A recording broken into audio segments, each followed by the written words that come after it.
शिवानंद जी, स्मृति ईरानी आ गई है उत्तर प्रदेश में महिलाओं को बेहतर कनेक्ट करने के लिए, कैसे मुकाबला करेंगे?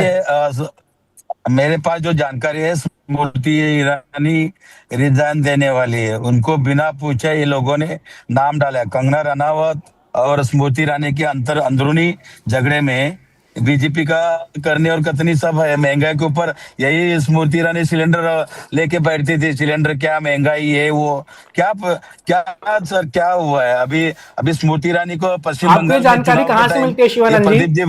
बहुत अंदर की जानकारी होती है ना हमारे पास। जी फिट एकदम कंफर्म है मेरे पास सर। यही प्रदीप जी कलकत्ता से है। उधर ही नरेंद्र मोदी सर वही स्टेज पे स्मृति ईरानी तरफ मुंह भी नहीं किया प्राइम मिनिस्टर साहब, उसके उधर देखा भी नहीं। उनको बिना पूछा है, उनको इन्होंने कमेटी में नाम डाला और वो एक्सेप्ट नहीं है। अभी ट्वीट आया मेरे पास और ये लोगों का यही है। और मेरे ख्याल से बहुत लोग नाराज है। ये लोगों ने सूर्या जी को जो कर्नाटका का रिजाइन लिया, उन्होंने बड़े मायने में भ्रष्टाचार किया, लैंड में भ्रष्टाचार किया, उसका नाम सामने आएगा। इसलिए सूर्या को निकाल के गुजरात से एमपी से उन्होंने बनाया। और ये लोगों ने स्मृति ईरानी को लेके आओ और किसी को भी लेके आओ, लेकिन ये बीजेपी हटाओ देश बचाओ, ईवीएम हटाओ देश बचाओ। महंगाई चरम पर है। स्वास्थ्य के बारे में सोच नहीं है, एजुकेशन के बारे में सोच नहीं। सर छोटा बच्चे के ऊपर ये लोगों ने लाठीचार्ज किया, प्राइवेट पार्ट पे लाठीचार्ज किया, कील लगा के शौक दिया। ये नरेंद्र मोदी जी जनजीत चुप नहीं बैठेंगे जब तक अमित शाह जी नरेंद्र मोदी जी रिजाइन नहीं देंगे। स्मृति ईरानी आने दो, कंगना रनौत जी आने दो या निर्मला सीतारामन जी आने दीजिए, कोई फर्क नहीं पड़ता है। ये खुद नितिन नवीन सर बिहार में हारे हुए हैं। ये हरा हुआ पार्टी देश पूरा इंडिया में उखाड़ के फेंकेंगे ये लोग। अंदरूनी जो हमारे पास जो जानकारी आया, उस जानकारी से चलिए प्रदीप जी, नया सगुफा तो शिवानंद जी ने यही छोड़ा, बाकी तो पुराने रिकॉर्ड है उनका, रिकॉर्ड वही बजा है। बस एक नया सगुफा, इसका जवाब दीजिए। बाकी तो उन्होंने वही बोला है जो शुरू से बोल रहे हैं, जैन जी और वॉशिंग मशीन वही सब है। पर स्मृति ईरानी इस्तीफा देने वाली है।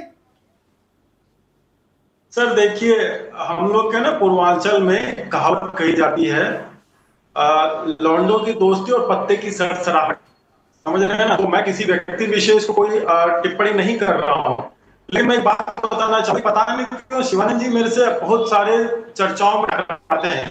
अगर एक दिन शिवानंद जी न रहे और आपको बोलना, अगर आप बोले कि आप इनका भी रोल प्ले कर दीजिए, तो इनके सारे मुझे कंठस्थ याद हो गए। ये क्या बोलेंगे कितने बार? लेकिन आप इतने अच्छे कार्यकर्ता बीजेपी का, आपका बीजेपी में आपका कमेटी में नहीं ले रहे प्रदीप भाई, ये दुख की बात है। आपका सम्मान है बीजेपी, कांग्रेस में हम कंगना रनौत और स्मृति ईरानी में झगड़ा चल रहा है। पीआर कंपनी है, सोशल मीडिया का कंपनी है। शिवानंद जी पूछ ले, आपने तो बता दिया। प्रदीप जी से पूछ ले अंदर की बात जो आप निकाल के लाए हो। फोन आता है। अगर ऐसा ही नरेंद्र मोदी सर का अगर रील बनाने तो रातों रात हीरो बन सकता है, लेकिन नरेंद्र मोदी जी को कोई नहीं पूछ रहे। सब लोग नाराज है, पूरा देश में महिला नाराज है, युवा युवती नाराज है, सैनिक जो नाराज है। पुलवामा अटैक, ये लोगों ने, मेरे पास जो जानकारी सर आया है वैभव जी कि नितिन गडकरी रिजाइन देने वाले, अमित शाह जी रिजाइन देने वाले, उसके बाद ये राजनाथ सिंह रिजाइन देने वाले, हरदीप पुरी जी, टोटल 6 मिनिस्टर रिजाइन देने वालों की लिस्ट आ गई है शिवानंद जी के पास। बताइए प्रदीप जी। और सर दूसरी बात, ये राघव चड्ढा पड्डा लेना के लिए उनका प्रयास चल रहे। आम आदमी पार्टी या सयोनी घोष, मेरे पास जो जानकारी है 6 लोग कंफर्म रिजाइन दे रहे। चलिए शिवानंद जी प्रदीप जी के पास चलते हैं। देखिए जी शिवानंद जी, आपके जो स्रोत हैं उस पर मुझे कोई संदेह नहीं है। बहुत अंदर की जानकारी आप लेकर आते हैं सर। प्रदीप जी के पास चलते हैं। प्रदीप जी, कुछ ऐसे भी नाम थे जिनके बारे में चर्चा थी कि उन्हें इस सूची में शामिल किया जाएगा, नई टीम में जगह दी जाएगी। जैसे अनुराग ठाकुर जो हिमाचल प्रदेश से आते हैं, हमीरपुर से सांसद हैं कई बार के, उनको नहीं कोई जिम्मेदारी दी गई है। क्या जो अभी मंत्रिमंडल में फेरबदल होने वाला है कुछ ही दिनों में या हफ्तों में, उसमें क्या अनुराग ठाकुर को जगह दी जाएगी? राघव चड्ढा को लेकर चर्चा थी कि उन्हें भी संगठन में जगह दी जा सकती है, नहीं दी गई। क्या वो भी सरकार में शामिल होंगे? और जैसा कि अभी शिवानंद जी कह रहे हैं, क्या बड़े नामों में से कुछ को हटाया जा सकता है? सर देखिए, जब तक भारतीय जनता पार्टी केंद्रीय कार्यालय से लिस्ट में जारी हो जाए, कोई क्या कहता है और क्या बताता है, इस पे कहना बहुत ही मुश्किल है। बहुत से अखबार के बंधु और मित्र क्या क्या पीछे कहते पाए गए हैं, ये भी आपने सुना होगा। बहुत बड़े अखबार के बहुत बड़े मालिक ने क्या बोला था।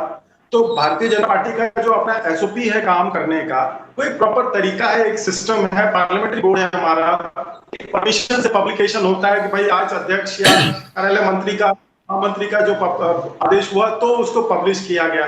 अब विपक्षी दल और शिवानंद जी, तो मैं पता नहीं, इनका रिकॉर्ड मुझे याद हो चुका है, ये क्या बोलेंगे, इतना बोलेंगे और कैसे बोलेंगे, दर्शक भी जानते हैं।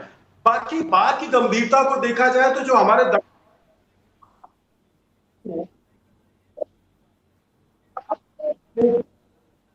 पोस्ट अच्छा वाला देना चाहिए था, लेकिन क्यों नहीं दे रहे पता नहीं हो रहे। प्रदीप जी, इतना अच्छा पश्चिम बंगाल में वोट चोरी किया, लोगों को डराया धमकाया, उनको घर बुलडोजर से गिरा रहे हो, मर्डर कर रहे हो, आप क्या क्या नहीं कर रहे बीजेपी। अगर आपके जैसे सम्मान नहीं हो रहे तो आप कांग्रेस में आ जाइए, हम सम्मान करेंगे प्रदीप भाई का। देखिए क्या है, बोलता हूँ, इतना अच्छा आप नेता हो लेकिन बीजेपी में सम्मान ही नहीं कर रहे, ये दुख की बात है। और प्रदीप जी को क्यों नहीं ले रहे मेरे को पता नहीं है, लेकिन इतना बोल सकता हूँ, राजनाथ सिंह, नितिन गडकरी, अमित शाह जी और निर्मला सीतारामन जी, अश्विन जी, ये सब रिजाइन दे रहे, ये कंफर्म है। टाइम चलिए प्रदीप जी समय की कमी है, एक आखिरी सवाल भी आपसे ले लेता हूं। जी शिवानंद जी, आपकी बातें सुन ली हैं, आपने जिन मंत्रियों का इस्तीफा होने वाला है उनका नाम आपने बता दिया, एक नाम मैं भी जोड़ देता हूं। प्रदीप जी, आपकी पार्टी में एक नियम है, एक व्यक्ति एक पद का। पीयूष गोयल को राष्ट्रीय कोषाध्यक्ष बनाया गया है 2014 से पहले, उस दौरान भी वो पद पर थे, लेकिन बाद में उन्होंने वो पद छोड़ दिया था जब वो मंत्री बन गए थे। तो क्या अब उनको फिर से पद दिया गया है? क्या मंत्रिमंडल में वो नहीं रहने वाले हैं, इसका मतलब ये माना जाए?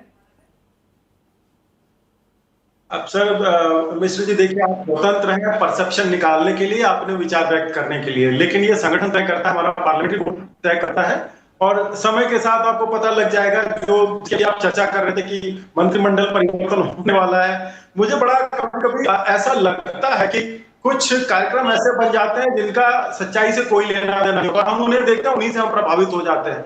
तो ऐसी कोई बात नहीं है, लेकिन संगठन अपनी दृष्टि से जो उचित समझता है वो करता है। हर व्यक्ति की अपनी उपयोगिता है, उसी अनुरूप उसको कार्यभार मिलता है। पीयूष जी पहले कोषाध्यक्ष थे, बीच में उनका दायित्व बदला, पुनः वो कोषाध्यक्ष हैं। ये बहुत अच्छी बात है हमारे लिए कि वो आ जाए। आप यार शिवानंद जी शांत रहा करिए भाई, मैं नहीं बोलता हूँ आपके बोलने में, ठीक है जी प्रदीप जी अपनी बात रखिए सर। नहीं, हमारा संगठन और हमारा नेतृत्व प्रत्येक कार्यकर्ता को उसकी नियत, जिसके अंदर वो अच्छा कार्य कर सकता है, उसी अनुरूप उसको कार्यभार दिया जाता है। चलिए प्रदीप जी और शिवानंद जी, आप दोनों को बहुत शुक्रिया वनडे के साथ आप जुड़े और आपने इस चर्चा में अपनी बातें रखी। जी शिवानंद जी, मध्य प्रदेश की मोहन यादव जी रिजाइन दे रहे, चलिए जो राजस्थान के चीफ मिनिस्टर उनका रिजाइन ले रहे, बिल्कुल इस्तीफा हो जाएगा तो सबसे पहले मैं आपसे ही बात करूंगा सर। देवेंद्र फडणवीस जी को एजुकेशन मिनिस्टर बनना जा रहे हैं, बहुत दिनों से चर्चा चल रही है। जी देखते हैं क्या कुछ होता है। शिवानंद जी, बीजेपी हटाओ देश बचाओ, भाई मोदी साहब झोला लेके जाइए, हमको बचाइए। ऐसा बहुत शुक्रिया शिवानंद जी, युवा युवती महिला सब परेशान है सर। बहुत शुक्रिया आप हमारे साथ जुड़े। शिवेन जी, एक आखिरी सवाल आपसे भी होगा। 65 सदस्यों की एक टीम बनी है, इससे पहले जेपी नड्डा की जो टीम हुआ करती थी वो 70 सदस्यों वाली थी। 70 सदस्यों वाली टीम में 37 नए चेहरे थे जब नड्डा ने अपनी टीम बनाई थी। इस बार 65 में से 51 नए चेहरे हैं, मतलब लगभग लोगों को बदल दिया गया है। कुछ ही लोग हैं जिन्हें जो रिपीट किए गए हैं, उन्हें फिर से पद दिया गया है। अगर हम महिलाओं की बात करें तो कुल टीम में 18% महिलाओं की हिस्सेदारी है।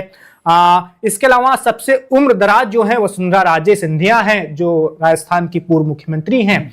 इसके अलावा 35 साल के जो हेमांग जोशी हैं, जो लोकसभा के सांसद हैं, उन्हें राष्ट्रीय मोर्चा का अध्यक्ष बनाया गया है। इस टीम को लेकर 2 तरह की बातें कही जा रही है। पहली कि ये टीम आगामी विधानसभा चुनाव को मद्देनजर देखते हुए बनाई गई है। बिल्कुल। दूसरा, इस टीम के जरिए हम यह अनुमान लगा सकते हैं कि आने वाले दिनों में जो मंत्रिमंडल में फेरबदल होगा नरेंद्र मोदी सरकार के, उसमें किन्हें जगह मिल सकती है और किन्हें नहीं। जैसे हमने पीयूष गोयल वाला सवाल किया था कि अगर वो कोषाध्यक्ष बनाए गए हैं और बीजेपी में अगर ये नियम है कि एक व्यक्ति एक ही पद पर रहेगा, तो इसका मतलब कि वो मंत्रिमंडल से इस्तीफा देंगे। आपको क्या लगता है, चुनाव और आने वाला मंत्रिमंडल में फेरबदल बीजेपी क्या कुछ आगे करने जा रही है? इस टीम को देखकर आपको क्या लग रहा है? बीजेपी बहुत जल्दी जल्दी कुछ नहीं करेगी। मैं आपको बताऊं, जेपी नड्डा के पास भी कुछ समय तक 2 पद रहे, लेकिन अब यहाँ पर जो मकसद है, जो देखिए माहौल बन रहा है, समय के साथ चलना पड़ता है।